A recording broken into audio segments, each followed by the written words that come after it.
Nirmala ken yam kanasan content barach ma bajeling en wale banarach ke kui Rwanda genocide chala den wish kir ma yadi chawere wish ka Rwanda ka Kigali gwadula ke 30th anniversary ladung Rwanda genocide ki negedan chana Rwandese karon kinadar karon kit kelur kulbangwan widi jen bangwan widongwan gwaze cha minority Tutsi gwade dani sha connecting bana je kula linkel ping ne sho gode sha nago ka ngulat ke en ka chang an jen ka ronen jen jogdien ke Sunday en biben ban je chu linkel ka do badan en brodo lat ke je en wala shanga bakel ka fay ngwan ron kina daro wi de jandang ro widon wan en dole me baje dol ka shanga baro ka fay ngwan ron kina daro wi de jandang ro widon wan ban raje me ban je linkel gwase dane sha Rwanda ni sha connectin en tama je ronen jen jogdien ko baje team ka ne dane sha na Rwanda ni ke dobe dane ci ko ke to ko je ka Rwanda ban je chu linkel de ji jogno jen nyaka kana sun ko kenen kon tin kwai ken wor online tv ko de kon ler ti de kon kalling gwasen dialen kon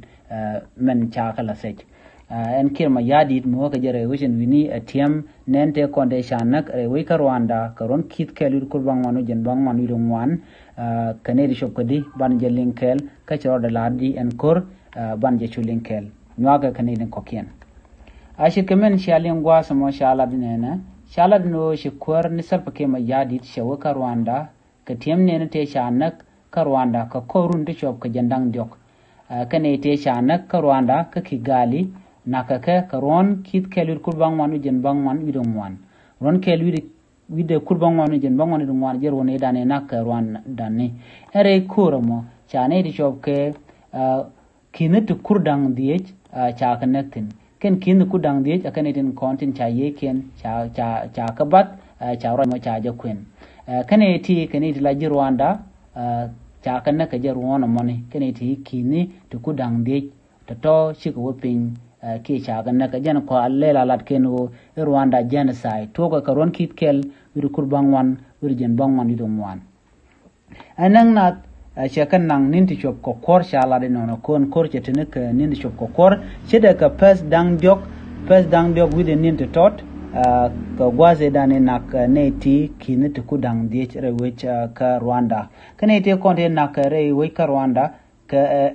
Rwanda minority dor mutual ke Tutsi community kanete konte chanak long te chanak wutuni re wech ka Rwanda shirka tayi da na cewa da latare wuce ka South Sudan ci South Sudan ne ti shop ke kinatu kudan wan chakanak kariu ne da ti kan dial kanwari cha selba ke ma yadi cha ja chol ko en me shalat rewe ka South Sudan kana me ci to rewe ka Rwanda ka Kigali chala da no perken ko ne te konde naka ka minority naka mo ka minority kene de kwiniken kane de shwal ke Tutsi tribe ke Tutsi community kane te nang na ke wutune chit kame chi tore wich ka South Sudan chan nuare cha kanak kariu nuare kan dial don nuare kane de kona chanak kane de kon nang na ke dinka ke jang kane de to dinka ke la majority mo nuare ke la minority mo chit kame chi tok ka Rwanda cha rojo ma cha jalat cha kanak karoi kirma yadit atu gana ka ron kina darawi do wal jok wona ka ron kina darawi wal bakel charo jama chajarat ko karun content chikor chaka chop chala deno serpa ke ma yadit wen wejemi ko bikano rach kana Paul Kagame Ramadana la kor Rwanda ka Kigali ko do badana de East Africa community daron nyam kajem ko any East Africa community Ramadana roaje serpa ke ma yadit en Paul Kagame ko la kwandan right Rwanda ka general medan e shirik to shiguren lat ko gwaze dan mete dor kan wi kwam ka ron kit kel wi kurban wanu jen bangwan dum wan en teme ajen chengan jen jogdien ko ba Rwanda jen sai ba je team ko choro da binyo kami boronyok re wecha ka East Africa gor ke jeno tay dan cho lat ke je de nyoko tok chengni me je tok ron kin dara wel jok wona ka ron kin dara wel bakel re wech ka South Sudan chala do en wo no modero do kapchong ko do badana chalat ke je kan o chiritin kokien chikarodian binyok me beka woka me beka ko mishi jen East Africa community mishi kamat ka chikari din kontan mwanga ka chikan kanen kel de kora me ki tanda na liuka je da chu tok de na chure malka jen dol ndana ba dul run ka shanga baro ka fay ngwan ron kine dara wudi jen dangro ngwan charo je ma chaja kwen ko baje lingan ideal self ke ma yadit shawa ka Kigali ke ka Rwanda ka Ramadan eneme ke airport ke Juba International Airport Dr. Rengma Chaten Durgun Ramadan la Vice President Rewi ka South Sudan men gur self ke ma yadit ke Ramadan ete ka gak ken self ke ma yadit me to kor karon kine dara widu wadyok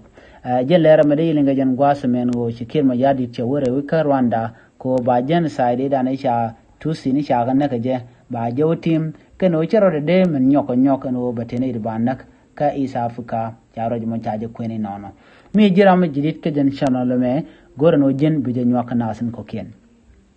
ron kis kelu kul bangman wi jen bangman wi don wan ajeron e nak tusini ne di chop ke kinne to kudang diech re wi ka Rwanda ci yeken ci kites nien ke jeron mo kan nang ne kenin ti chop ko kor korodien tune da shu ko womun jela da ne linga jan gwasame mi jira ma jidit ke jan channel me de jogno jen nyoka nasin ko ken ko bilerti bi kan shamala shu gosen tin gor kon ke edde ko ten biata kamal bye bye